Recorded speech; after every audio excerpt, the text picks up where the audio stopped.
Dudu Baya si mwanamuziki tu, ni philosopher. Ni mtu mwenye IQ kubwa, mwenye mawazo makubwa. Kwa hiyo moja kati ya mkakati tumepanga, nasema tutakwenda na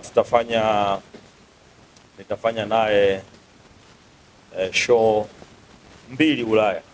Nitaanza na Dudu Baya. Funga mlango. Dudu Baya, kabla sijakabidhi mic Grandmaster Show, natamani wewe binafsi uweze kuzungumza chochote kuhusiana na hii ngoma ambayo umeisikia, lakini pia uniambie nini umekisikia cha tofauti, kwa sababu track nyingi tushasikia, lakini hii track kwangu mimi imekuwa ni unique. Kwako binafsi niambie. Kwanza naweza, muziki una vitu vingi. Naanzia kwenye mdundo. Mdundo uko classic. Producer kafanya part yake vizuri 100%. Mixing kafanya 100% plus mastering. Tukija kwenye sauti kacheza nazo fresh katika mpangilio, kwa maana ya production kwa producer. Big up kwake. The bad anaitwa ni producer. The bad number. Big up kwako ya. Nikija upande wa msanii Mr. Shua, kwanza unajua mimi nilikuwa sijui kama naimba. Yeah. Sasa toka tunakutana ile mara kwanza mimi sijajua. Najua tu ana support vijana, Connection Academy na vitu kama hivyo. Nikatembea huko ndani kuona studio production pamoja na chuo cha muziki support vijana. Kwa hiyo nilijua tu ni investor ambaye ka invest kupush talent. Lakini leo ndio kani surprise wakati uko chini bana, ananiambia nina EP. Na wewe mwenyewe ulikuwa EP imetoka wapi? Kwa hiyo nikasikiliza kidogo pale chini, lakini kwenye mdundo mkubwa, speaker kubwa, kumbe ana kipaji kikubwa jamaa. Ona ni mwimbaji mzuri. Na beat ameitendea. Sio mtu anaye force. Sana unajua kuna watu wanaingia kwenye muziki kwa kuforce. Kwa hiyo ni njia yake ambayo kweli ana kipaji, kabarikiwa na Mwenyezi Mungu. Tukija kwa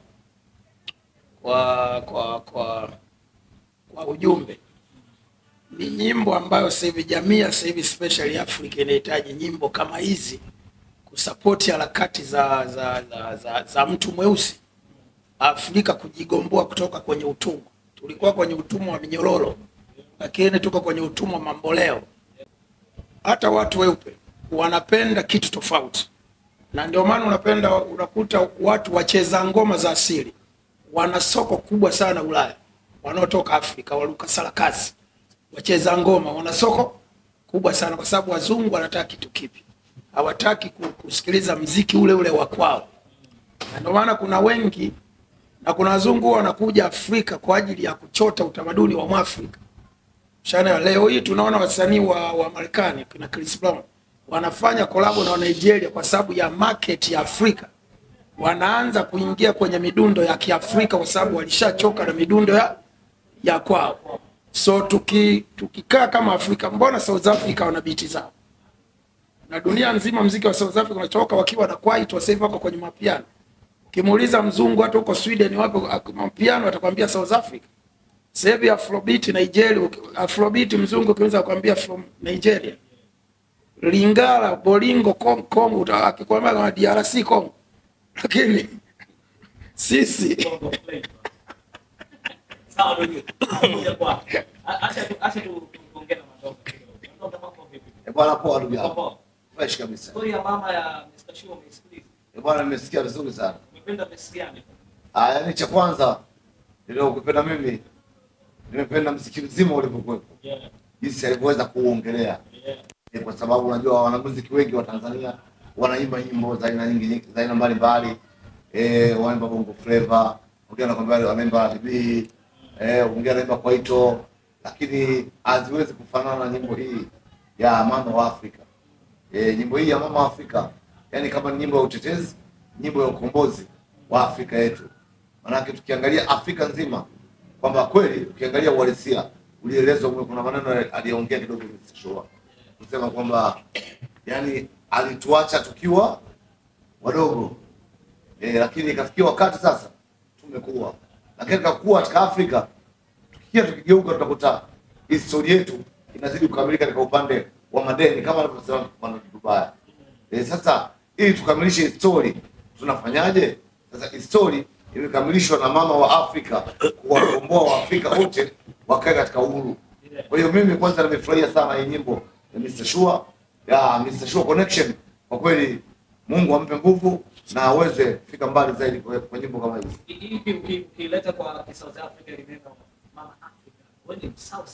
Yeah. Mama Africa South zinazungumzwa. Yaani ukisema Mama Afrika wa Kikaburu, ina maana kama vile umetangaza uhuru katika haki ya Mtanzania. Hitaji Kikaburu. Yeah. Sasa unajua watu ukiona wa Tanzania uwezi kuambia South Africa, mwingine akakutafakari akaanza kulijadili neno kwa ukubwa zaidi, wakati kiufasaha kitu rahisi sana.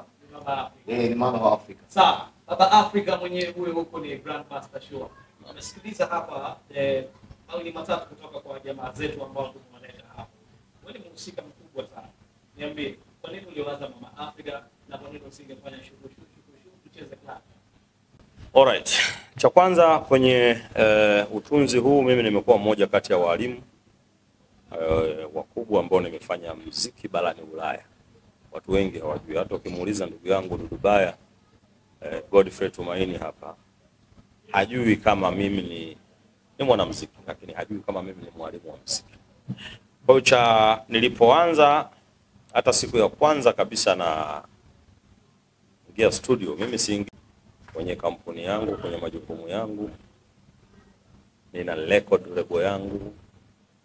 Nikiamka asubuhi nikitaka kuimba muziki naimba kwa nafasi yangu. Nikitaka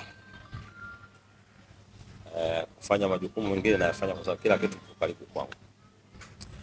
Kwa hiyo nikasema story ya Mama Afrika, kwanza wengi hawakufikiri, walifikiri ni story tu inaelezea mambo mengine.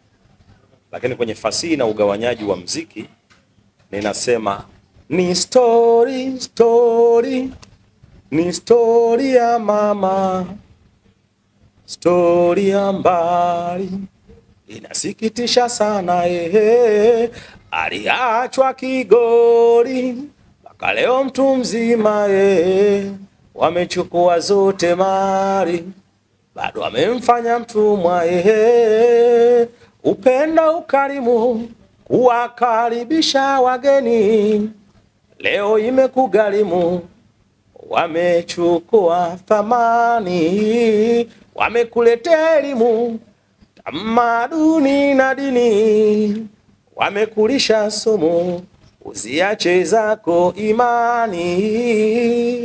Story ya mama. Kwa hiyo yes.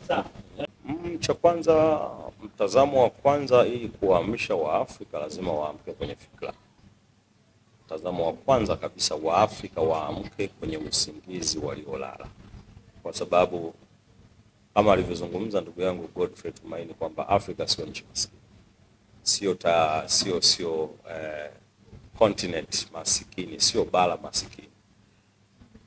Kabla ya kugawanywa sisi wa Afrika tulikuwa wamoja, lakini ilikuja biashara maalum ambayo ulikuwa ni mpango maalum uliochukua mataifa kutoka magharibi yaliyojipanga kutaka kuitawala Afrika, kwa sababu Afrika ndio mama wa hii universe ya huu ulimwengu.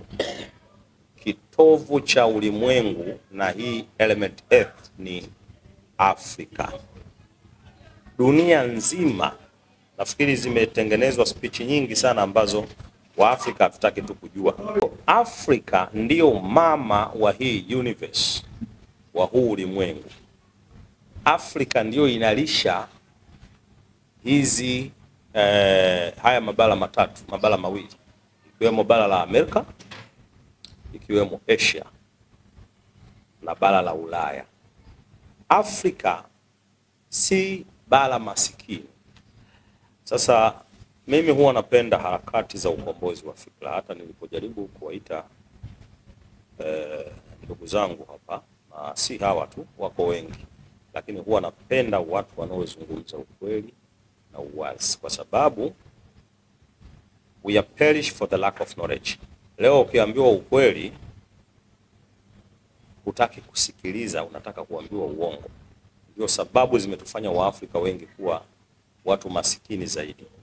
Sasa siendi mbali sana kwa sababu umeniuliza swali na mimi nitahitaji maswali matatu. Mwanzo wa kushiriki ama kutengeneza hizi tungo, nilitaka tu kufanya mwamko wa akili ama fikra ya Mwafrika ajue mama wa hili bara ni Afrika mwenyewe. Niliposema mama Afrika, nimeonyesha kwenye tungo zangu mama anayeonewa, mama mnyonge, mwenye kila kitu, lakini wako wasaliti. Wako baadhi ya watu ambao wanatafuta namna ya kufanya uasi kuwa malabels ambao wanamsaliti mama Afrika. Lakini wako watu ambao wametengeneza mpango maalum ambao ni manufaa kwako, hawa manufaa yao hawa white people. Kuna baadhi ya elimu na tamaduni zao wamezileta. Lakini leo sisi tukileza tatu za kwetu wanatuambia wachawi. Ukienda kufanya matambiko yako na ancestors wa kwenu na mizimu ya kwenu, nakwambia kwa nini unasema hivyo? Kwa nini unaenda kutambika kwenu?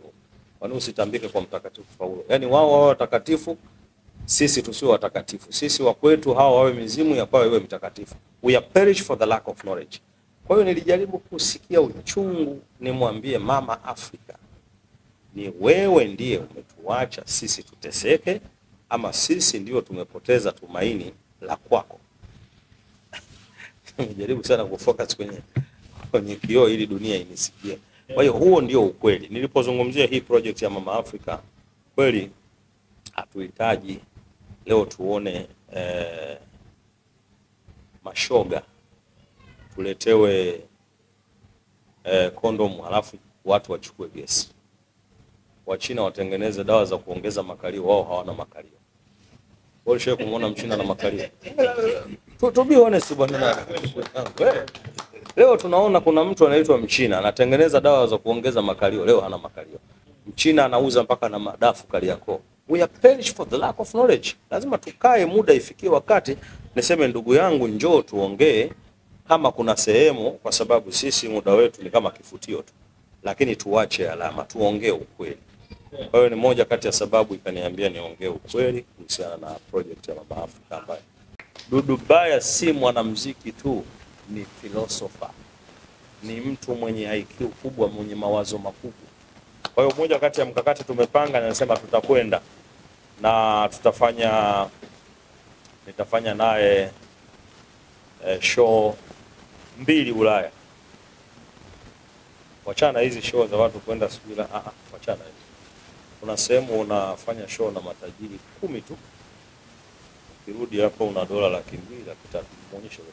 Simekwambia ndugu yangu, sio hadithi. Na bwana huyu uzuri wake sio mtu wa hadithi. Dudu Baya akikwambia ni muongo, atakwambia ni muongo. Anakuchana. Ni mtu ambaye atakwambia bwana bwana mbona unataka kuniingiza chaka hapa?